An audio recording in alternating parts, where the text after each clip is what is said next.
આકાશવાણી અમદાવાદ વડોદરા પ્રાદેશિક સમાચાર ચૈતાલી જોશી વાંચે છે.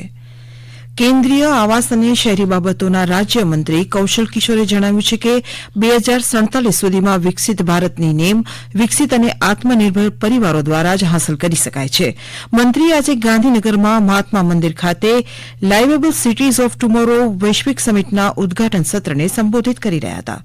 શ્રી કૌશલે જણાવ્યું કે પીએમ નરેન્દ્ર મોદીના નેતૃત્વ હેઠળની કેન્દ્ર સરકારે શહેરી ગરીબોને પોતાનું ઘર, ગેસ કનેક્શન, નળથી જળ સહિત તમામ પાયાની સુવિધાઓ સુનિશ્ચિત કરવા શ્રેણીબદ્ધ પહેલ કરી છે.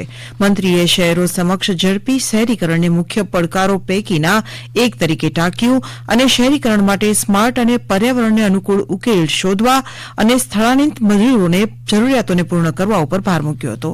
મંત્રીએ ગ્રીન એનર્જી ક્ષેત્રે ગુજરાતના યોગદાનની પણ પ્રશંસા કરી હતી.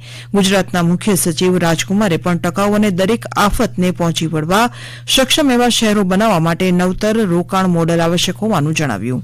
આ સમિટમાં મેયરો, મ્યુનિસિપલ કમિશનરો, શિક્ષણવિદો અને ઉદ્યોગ નિષ્ણાતો સહિત શહેરના નેતાઓ, લગભગ 800 વૈશ્વિક સહભાગીઓ અને વિશ્વ બેંક અને યુનિસેફ સહિત વિવિધ સંસ્થાઓના 15 પેનલિસ્ટો ભાગ લઈ રહ્યા છે.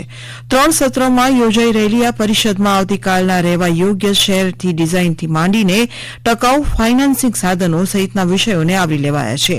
આ સમિટનું આયોજન વાઇબ્રન્ટ ગુજરાત ગ્લોબલ સમિટ 2024ની પૂર્વ ઇવેન્ટ તરીકે કરવામાં આવી રહ્યું છે.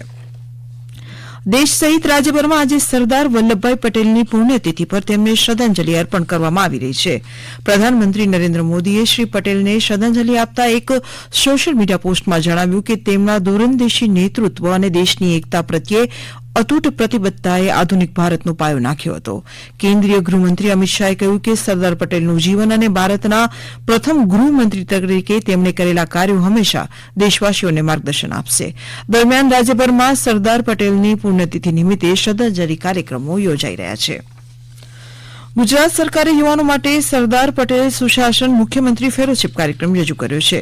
યુવાનો 23મી ડિસેમ્બર સુધી આ ફેલોશીપ માટે અરજી કરી શકશે.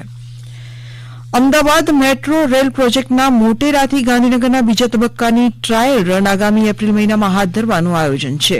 સત્તાવાર યાદી મુજબ સાબરમતી નદી પર ગિફ્ટ સિટી પાસે સાપુર બ્રિજના 23 ગાળા પૈકી 21 ગાળાની કામગીરી પૂર્ણ થઈ ગઈ છે. દરેક ગાળો વિક્રમજનક 6 દિવસમાં કરવામાં આવે છે.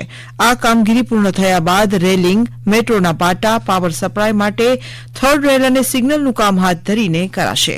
જ્યારે બાદમાં એપ્રિલમાં મેટ્રો ટ્રેનના ટ્રાયલ શરૂ થાય તે પ્રમાણે ઝડપથી કાર્યવાહી કરવામાં આવી રહી છે. સાબરમતીથી પાટણ વચ્ચેની ડેમુ સ્પેશિયલ ટ્રેન આગામી 8મી જાન્યુઆરીથી સંપૂર્ણ રદ રહેશે. અમદાવાદ ડિવિઝનના સાબરમતી સ્ટેશન યાર્ડના સમારકામ અને ટ્રેકના નવીનીકરણના કામને કારણે આ નિર્ણય લેવાયો છે. આ ઉપરાંત સાબરમતી જોધપુર એક્સપ્રેસ 17મી ડિસેમ્બરથી 9 જાન્યુઆરી 2024 સુધી સાબરમતીને બદલે આબુ રોડથી શરૂ થશે. આ ટ્રેન સાબરમતી અને આબુ રોડ વચ્ચે આંશિક રીતે રદ રહેશે. તેવી જ રીતે જોધપુર સાબરમતી એક્સપ્રેસ 16 ડિસેમ્બરથી 8 જાન્યુઆરી 2024 સુધી આબુ રોડ સ્ટેશન પર શોર્ટ ટર્મિનેટ થશે.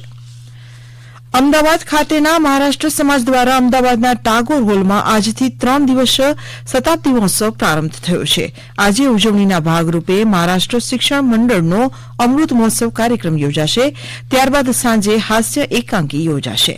ગૃહ રાજ્યમંત્રી હર્ષ સંઘવી આવતીકાલે આ મહોત્સવનું ઉદઘાટન કરશે. કેન્દ્રીય ગૃહમંત્રી અમિત શાહ આવતીકાલે સાંજે આ શતાબ્દી સમારોહમાં ભાગ લેશે.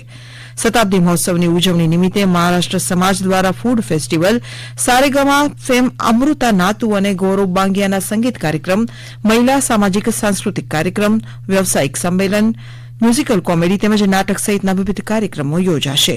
ઉલ્લેખનીય છે કે 1 ઓગસ્ટ 1924ના રોજ મહર્ષિ કર્વેના હસ્તે અમદાવાદમાં મહારાષ્ટ્ર સમાજની સ્થાપના કરવામાં આવી હતી. મહેસાણા જિલ્લાના કડી તાલુકાની સર્વ વિદ્યાલય કેળવણી મંડળ સંચાલિત ભવકુંજ શાળાને એજ્યુકેશન ટુડેના સર્વે દ્વારા ઇન્ડિયા સ્કૂલ મેરિટ એવોર્ડ માટે સર્વશ્રેષ્ઠ શાળા તરીકે જાહેર કરવામાં આવી છે. અમારા મહેસાણા જિલ્લાના પ્રતિનિધિ જયંતિ ચૌધરી જણાવે છે કે સર્વશ્રેષ્ઠ સ્કૂલની પસંદગી માટે રમત ગમત શિક્ષણ, ઇનોવેટિવ શિક્ષણ જેવા માપદંડો ધ્યાનમાં રાખવામાં આવે છે. બેંગ્લોર ખાતે એજ્યુકેશન ટુડેના મેનેજિંગ ડાયરેક્ટર અનિલ શર્માના હસ્તે આ બીજી વખત એવોર્ડ એનાયત કરવામાં આવ્યો હતો. કેન્દ્ર તથા રાજ્ય સરકારની વિવિધ કલ્યાણકારી યોજનાઓની માહિતી લોકો સુધી પહોંચાડવા વિકસિત ભારત સંકલ્પ યાત્રાનો રથ રાજ્યભરમાં ભ્રમણ કરી રહ્યો છે, જે અંતર્ગત આજે મહીસાગર જિલ્લાના લુણાવાડા તાલુકાના ગોળના મુવાડા ગામે લાભાર્થીઓને સ્થળ પર જ લાભ આપવામાં આવ્યા હતા. અમારા મહીસાગર જિલ્લાના પ્રતિનિધિ કૌશિક જોશી જણાવે છે કે આ યાત્રામાં મેરી કહાની મેરી જુબાની અંતર્ગત વિવિધ યોજનાના લાભાર્થીઓએ પોતાને મળેલા લાભ વિશે પોતાના પ્રતિભાવ આપી સરકારની યોજનાઓની પ્રશંસા કરી હતી. કચ્છ જિલ્લાના લખપત તાલુકાના ધારેસી ખાતે વિકસિત ભારત સંકલ્પ યાત્રા કાર્યક્રમ યોજાયો, જેમાં લાભાર્થીઓને લાભોનું વિતરણ સાથે અન્ય યોજનાઓની જાણકારી આપવામાં આવી હતી. આકાશવાણીના અમદાવાદ વડોદરા કેન્દ્ર પરથી પ્રાદેશિક સમાચાર પૂરા થયા. વધુ સમાચાર આપ અમારી વેબસાઇટ newsonair.gov.in/ગુજરાતી પર વાંચી શકશો.